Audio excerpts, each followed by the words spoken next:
তো আমরা এই কাপড়টা তো ছোট ছিল যে আমাদের পাঞ্জাবি হয় নাই, আপনি ওমর তো আমার চেয়ে লম্বা, তো আপনার পাঞ্জাবিটা কিভাবে হইল? এর অর্থ হইল এটা, আমাদেরকে যত ডুব দিচ্ছেন আপনি এর দ্বিগুণ নিছেন। কিভাবে নিলেন, কিভাবে আপনার জন্য বৈধ হইল? এটার জবাব আগে খুতবা পড়ে। আল্লাহু আকবার, আসতে কইেন। এটার জবাব আগে, আপনার কাপড়ে আপনার জামা হইল, আমার কাপড়ে আমার জামা হইল না, কিভাবে গনিমতের মাল থেকে আপনি ডবল নিলেন? এই জবাব আগে খুতবা পড়ে। ওমর রাদিয়াল্লাহু তাআলা আনহুর ছেলে আব্দুল্লাহ ইবনে ওমর দাঁড়াইছে যে জাহাবনা খলিফাতুল মুসলিমিন, আপনি যদি অনুমতি দেন তাহলে এই মুসল্লির, এই নাগরিকের এই ন্যায্য প্রশ্নের জবাব আমি খলিফাতুল মুসলিমিনের ছেলে আব্দুল্লাহ ইবনে ওমর দিতে চাই। ওমর রাদিয়াল্লাহু তাআলা বলেন, দাও দাও।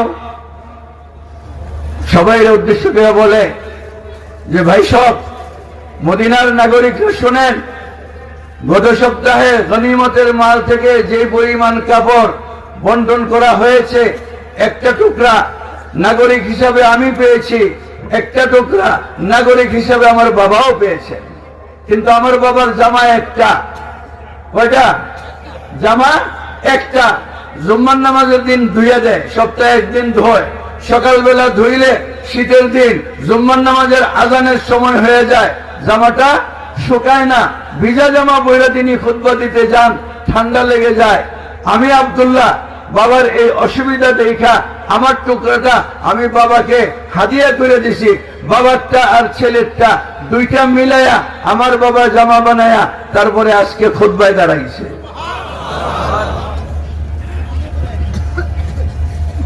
বলেন, আমরা যদি এমন দেশ পরিচালক পাইতাম, এমন শাসক পাইতাম। আজকে ফিলিস্তিন 28,000 মারা গেল, তারপরে আমরা বাইতুল মুকাদ্দাস ফিরে পাইলাম না। এই কয়েকদিনের যুদ্ধে কত হাজার মারা গেল? 28,000 শিশু, কিশোর, কিশোরী, বৃদ্ধ, বৃদ্ধা, যেটা আন্তর্জাতিক আইনে লঙ্ঘন। একমাত্র যোদ্ধা ছাড়া কারো উপরে অস্ত্র কি করা যায় না, প্রয়োগ করা যায় না।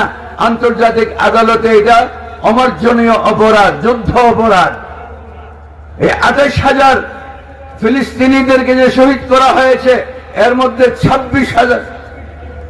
26,000 হলো অসামরিক নাগরিক। এরপরে আমরা বাইতুল মুকাদ্দাস পাইলাম না। ওমর রাদিয়াল্লাহু তাআলা আনহুর হাতে বাইতুল মুকাদ্দাস যখন মুসলমানরা আক্রমণ করলো, বাইতুল মুকাদ্দাসের ইহুদিরা এই শর্ত লাগাইল নাসারারা যে ওমর যদি আসে তাহলে বাইতুল মুকাদ্দাস আপনাদের হাতে বিনা যুদ্ধে তুলে দেব, চাবি দিয়ে দিব তবে ওমরের হাতে। ওমর রওনা হইলেন একজন খাদেম নিয়া। ওমর মদিনার থেকে বাইতুল মুকাদ্দাস রওনা হইলেন প্রায় 700 কিলোমিটার যায়। এক মঞ্জিল চাকর উঠে উটের পিঠে, উমর টানে রশি। আরেক মঞ্জিল উমর উড়ে উটের পিঠে, চাকর টানে রশি। মঞ্জিল করতে করতে লাস্ট মঞ্জিলে সিরিয়াল আসলো, চাকর থাকবে উটের পিঠে, উমর টানবে রশি। চাকরে কইল, জাহাপনা খাদেম গোলাম, জাহাপনা এসে গেছে, দেখেন হাজার হাজার মানুষ আপনাকে অভ্যর্থনা জানাইতে দাঁড়ায় রয়েছে, আল্লাহর রাস্তে মাফ করেন, আপনি উটের পিঠে উঠেন, আমি রশিটাই না লয়ে যাই, তাইলে আপনি যে খলিফাতুল মুসলিমিন, আপনার সসম্মানে তারা আপনাকে অভ্যর্থনা জানাইতে পারবে। উমর বলে, উমর কি বলে? উমর বলে যে ও আমার খাদেম গোলাম, কিয়ামতের দিন আল্লাহ আমাকে জিজ্ঞেস করবে না যে তারা তোরে অভ্যর্থনা করতে দাঁড়ায় আসছিল, আমার আল্লাহ দেখবে আমার মধ্যে ইনসাফ আছিল কিনা, আমার মধ্যে কি আছিল কিনা, ইনসাফ আছিল কিনা। কাজে আমার কাজ আমাকে করতে দে, তুই উটের পিঠে, আমি টানি রশি। নজরুলের অমর কবিতা, বৃত্ত চড়িল উটের পিঠেতে, উমর ধরিল রশি, মানুষে স্বর্গে তুলিয়া ধরিয়া ধোলায় নামিল শশী। কিভাবে সম্ভব হয়েছিল? ওই যে তলোয়ার নিয়ে রসুল মারতে গেছিল, সেই দিলওয়ালা উমর না দিল ঘোরাইন্না উমর? বলেন, দিল ঘোরাইন্না উমর। আজকে বড় অভাব, আমাদের মেধার কোনো অভাব নাই, আমাদের শিক্ষার কোনো অভাব নাই, আমাদের কর্মক্ষমতার কোনো অভাব নাই, আমাদের জনশক্তির কোনো অভাব নাই, সব দিক থেকে আমরা ফিট। এটা আমরা পৃথিবীর সঙ্গে বিভিন্ন ভাবে চ্যালেঞ্জ মোকাবেলা করে আমরা অগ্রসরমান এক বাংলাদেশকে, স্বপ্নের বাংলাদেশকে বাস্তবায়নের পথে অগ্রসরমান থেকে আমরা এটা প্রমাণ করে ছেলেছি, বাংলাদেশে কোনো কিছুর কি নাই, অভাব নাই, মেধার অভাব নাই, শিক্ষার অভাব নাই, নেতৃত্বের অভাব নাই। সঙ্গে সঙ্গে অপ্রিয় সত্যটা বলতে হয়, দুর্নীতির অভাব। বলতে হয় কিনা বলেন? সত্য কথা, ওপেন সিক্রেট যেটা, দুর্নীতির অভাব নাই। আমাদের মাননীয় প্রধানমন্ত্রী রাষ্ট্র পরিচালনার কি পয়েন্টে যারা আছেন, এরা আপ্রাণ চেষ্টা করতেছেন যাতে বাংলাদেশের মানুষের অর্থ পাচার না হয়ে যায়, বাংলাদেশের মানুষ দুর্নীতির দ্বারা, দুর্নীতির কষাঘাতে তারা বাংলাদেশের মানুষ নিগৃহীত না হয়। আপ্রাণ চেষ্টার পরেও সরষের ভূত ছাড়াইতে পারতেছে না, ঠিক কিনা বলেন? সরষের ভূত ছাড়াইতে পারতেছে না। ভূত কোথায়? সরিষায়। ভূত কোথায়? সরিষায়। রাজার কিচ্ছা মনে আছে তো? যত বাড়াইলাম তত রাজার কিসমত খারাপ হইল, যত বাড়াইলাম তত রাজার কিসমত খারাপ হইল। দুধ আর রাজার কপালে জুটলো না। কেন? এই জন্য যে মানুষের দিল তৈরি হয় না। আমাদের এই সমস্ত নেতৃস্থানীয় লোকেরা যখন আমাদেরকে উৎসাহিত করে, আমাদের দ্বীনের মাহফিলগুলোকে উৎসাহিত করে, কোরআন হাদিসের আলোচনাগুলোকে উৎসাহিত করে, আমাদের দিল আশায় ভরে যায়, বুক ভরে যায় যে এইভাবে যদি ওনারা এই সমস্ত দ্বীনি কাজগুলিকে আগায় নিতে আমাদেরকে সাহায্য করেন, আর আমরা যদি মানুষের দিলের চিকিৎসা করতে পারি, তাহলে সেদিন বেশি দূরে নয়, আমরা সাহাবায়ে কেরামের সমাজের মতো একটা সমাজ স্বপ্ন বাস্তবায়ন করতে পারবো। সোনার বাংলা, সত্যিকার অর্থে সোনার বাংলা দেখতে পারবো, ঠিক কিনা বলেন? অযথায় বুঝছে না? আর সময় নাই। এখন হুজুর আপনি ছেড়ে দেন, সৌর সম্রাটকে দিয়ে দেন। মশলা বুঝাইতে পারছি ভাই? এটার অভাব, এটারই অভাব। আমার শারীরিক সামর্থ্যের কোনো অভাব নাই, আমার মেধার কোনো অভাব নাই, আমার জনশক্তির কোনো অভাব নাই। আমাদেরকে পশ্চিমারা টিপস দিছিল যখন আইয়ুব খান এই দেশে পরিবার পরিকল্পনা জারি করেছিল, আমাদেরকে বুঝাইছিল খামাখা, তোমরা 7.5 কোটি। আর আইয়ুব খান যখন আইন করছিল তখন আমরা ছিলাম 7 কোটিরও কম। বাঙালি মানুষ আমাদেরকে এরা কেমন আন্ডার এস্টিমেট করতে জানেন? আগা খান এই দেশে বেড়াইতে আসছে, পাকিস্তানি ধনী। সকালবেলা তাকে খিচুড়ি খাওয়ানো হয়েছে পোলার চালে, দুপুরবেলা তাকে কাচ্চি বিরিয়ানি খাওয়ানো হয়েছে। আমাদের দেশের অবস্থা, রাত্রে তারা দিচ্ছে ভাত গোস্ত। সে ভাতের মধ্যে হাতায় আর কয়, বাঙালি কি এত গরিব 3 বেলা পোলাও খেতে পারে না? বাঙালি কি এত গরিব 3 বেলা পোলাও খেতে পারে না? এরা আইয়ুব খান আমাদেরকে বুঝাইছে যে 7.5 কোটি মানুষ যদি 10 কোটি পার হয়ে যায়, তাহলে মানুষের গোস্ত মানুষে খাবে, খাইতে পাবে না। এটা বুঝাইছে। কাজে পরিকল্পনা করো, পরিবারকে পরিকল্পিত বানাও। ছেলে হোক মেয়ে হোক, কয়টা যথেষ্ট? কয়টা? 2টা যথেষ্ট। আমরা 52 বছর পরে প্রমাণ করে ছেড়েছি যে এই বাদ কন্ট্রোলে আমাদের এই দেশকে আগায় নাই। অপরিকল্পিত পরিবারের ছেলে মেয়েরা আমাদের এই দেশের অর্থনীতির চাকাকে সচল রাখতেছে। একটা হলো গার্মেন্টস আর একটা হলো রেমিটেন্স, ঠিক কিনা বলেন? একটা হলো গার্মেন্টস আর একটা হলো রেমিটেন্স। যদি এই 2টা চাকা না থাকতো, তাহলে আমরা এই দেশের মানুষ দলদলে পয়সা যেতাম, ভাত খাবো তো দূরের কথা, গু খাইতে পাইতাম না, ঠিক কিনা বলেন? হাজার হাজার আমাদের ছেলে মেয়েরা গার্মেন্টসে চাকরি করে, এরা কেউ পরিকল্পিত পরিবারের নয়। কেউ পরিকল্পিত পরিবারের নয়, এরা অপরিকল্পিত পরিবারের সন্তান। হাজার হাজার ছেলে মেয়েরা আমাদের মিডল ইস্টে চাকরি করে, যেখান থেকে আমাদের রেমিটেন্সের প্রবাহ আসে, একটাও পরিকল্পিত পরিবারের নয়।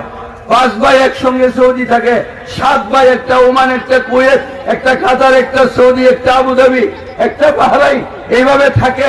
মসজিদে টাকা পাঠায়, গোরস্থানের মাটি ফালানোর জন্য, দেয়াল করার জন্য টাকা পাঠায়, স্বাস্থ্য বোনের বিয়ের জন্য টাকা পাঠায়, মামতো বোনের বিয়ের জন্য টাকা পাঠায়, ছোট ভাইদের লেখাপড়ার জন্য টাকা পাঠায়। ঠিক কিনা বলে? এইভাবে রেমিটেন্স আসে। এই রেমিটেন্স আর গার্মেন্টস এরা অপরিকল্পিত পরিবারের ছেলেমেয়েরা রক্ষা করেছে। এরপরে আমরা আজকে 18 কোটি, আমরা কি 18 কোটি বাংলাদেশে এখন কাজের লোকেরাও যদি পান্তাবাদ দেওয়া হয় তাহলে কি করে না খায় না, পুটলা বাইন্দা ডাস্টবিনে ভরাইয়া দেয়। ঠিক কিনা বলেন? তাহলে বোঝা গেল তাদের হিসাব কিতাব বলছিল। আজকে যদি তাদের এই দুরভিসন্ধিতে আমরা আটকে যেতাম, ছেলে হোক মেয়ে হোক, 2টি সন্তান যথেষ্ট, যদি আমরা থেকে যেতাম 7.5 কোটি থাকতাম। আর এই অপরিকল্পিত পরিবারের এই যে 3-4 কোটি সন্তান যারা আমাদের দেশে গার্মেন্টসে চাকরি করতেছে, রেমিটেন্সের জন্য বিদেশে আছে, এরা যদি না থাকতো তাহলে আমাদের দেশের বুদ্ধিজীবীরা বুদ্ধি খায়া বাঁচত না, মরে যেত। ঠিক কিনা বলেন? মেরে প্যারে দোস্ত আজিজো, তা আমাদের কাছে কি নাই? সারা পৃথিবীর সঙ্গে চ্যালেঞ্জ করে, চায়নার সঙ্গে চ্যালেঞ্জ করে, শ্রীলঙ্কার সঙ্গে চ্যালেঞ্জ করে, আমরা ভিয়েতনামের সঙ্গে চ্যালেঞ্জ করে আমাদের দেশের গার্মেন্টসকে পৃথিবীর বুকে আমরা মাথা উঁচু করে দাঁড়িয়ে আমরা এমন এক পর্যায়ে নিয়েছি যে পৃথিবীবাসী আমাদের মুখাপেক্ষী, আমরা পৃথিবীবাসীর মুখাপেক্ষী নই। আমরা কোনটা না পারি? শুধুমাত্র একটা জিনিস, আমাদের দিল যদি আল্লাহ সহি করে দেয়, আমাদের কলব যদি ঠিক হয়ে যায়, প্রত্যেকটা নাগরিক যদি দুর্নীতি মুক্ত হয়ে যায়, মিথ্যা মুক্ত হয়ে যায়, প্রতারণা মুক্ত হয়ে যায়, ধোঁকা মুক্ত হয়ে যায়, চাঁদাবাজি মুক্ত হয়ে যায়, ইফটিজিং মুক্ত হয়ে যায়, তাহলে এই দেশটা সোনার বাংলা, এটা সত্যিকার অর্থে সোনার বাংলা হয়ে যাবে। এবং 5 বছর, 5 সালা পরিকল্পনা, 5 বছরের ভিতরে এই দেশটা সিঙ্গাপুর, মালয়েশিয়ার থেকে আরো বেশি উঁচু করে, মাথা উঁচু করে দাঁড়াইতে সক্ষম হবে। কিনা বলেন? তাহলে এই কাজটা করবে কে? এই বিড়ালের গলায় ঘন্টা বাঁধবে কে? কে বাঁধবে? ওই সমস্ত ওলামায়ে কেরামের কাছে যেতে হবে, যে সমস্ত ওলামায়ে কেরাম নিজে সংশোধন হয়ে মানুষকে সংশোধনের দিকে ধিক্কা দেয়, সঠিক তরবিয়াতের কথা বলে, কোরআন সুন্নাহর কথা বলে, সত্যের বাণী পৌঁছায়, মানুষকে সৎ হইতে সাহায্য করে, তাদের কথা শুনতে হবে। এই সমস্ত মাহফিলগুলি করতে হবে। যে সমস্ত মাদ্রাসার উদ্যোগে এই মাহফিলগুলি হয়, ওই সমস্ত মাদ্রাসাকে প্যাট্রোনাইজ করতে হবে, নার্সিং করতে হবে, উন্নয়নে আমাকে আপনাকে এগিয়ে আসতে হবে। তা না হইলে ব্যঙ্গের ডাকে আর টিডিং সাইকেল চালায়া এই দেশকে মানুষ বানানো যাবে না। এই দেশকে মানুষ বানাইতে হইলে কাল আল্লাহ কাল আর রসুলের তালিম লাগবে। আর ওই কাল আল্লাহ কাল আর রসুলের তালিম গুলি হয় আমাদের কওমি মাদ্রাসায়, হেফজখানায়, মক্তবে। এরা শুনে আখলিস দীনাক ইয়াকফিকাল আমলুল কলিল, তোমার ঈমানকে খাঁটি করো, অল্প আমল তোমার নাজাতের জন্য যথেষ্ট। এই সমস্ত দীক্ষা রাসূল করিম সাল্লাল্লাহু আলাইহি ওয়াসাল্লামের কাছ থেকে শিখতে হবে। সিলমান কাতাআক ওয়াফু আম্মান যালামা, তোমার সঙ্গে যে সম্পর্ক ছিন্ন করে তার সঙ্গে সম্পর্ক জোড়ো, তোমাকে যে জুলুম করে তাকে তুমি ক্ষমা করো, এটা শিখতে হবে। শিখতে হবে ওই ব্যক্তি মুসলমান না যে ব্যক্তির দ্বারা তার প্রতিবেশী নিরাপদ থাকে না। আল মুসলিমু মান সালিমাল মুসলিমুনা মিন লিসানিহি ওয়া ইয়াদি, ওই হলো প্রকৃত মুসলমান যে মুসলমানের জবান থেকে, হাত থেকে অপর মুসলমান নিরাপদ থাকে। বলেন, আমরা 15 কোটি মুসলমান, একজনের হাত থেকে আরেকজনের নিরাপদ না অনিরাপদ? একজন আরেকজনকে দোষারোপ করি না? এই তো আমাদের সংস্কৃতি। এটার থেকে উঠে আসতে হবে। রাসূল করিম সাল্লাল্লাহু আলাইহি সাল্লামের শিক্ষায় শিক্ষিত হয়ে, দীক্ষিত হয়ে আমাদের এই দেশকে এগিয়ে নিয়ে যেতে হবে।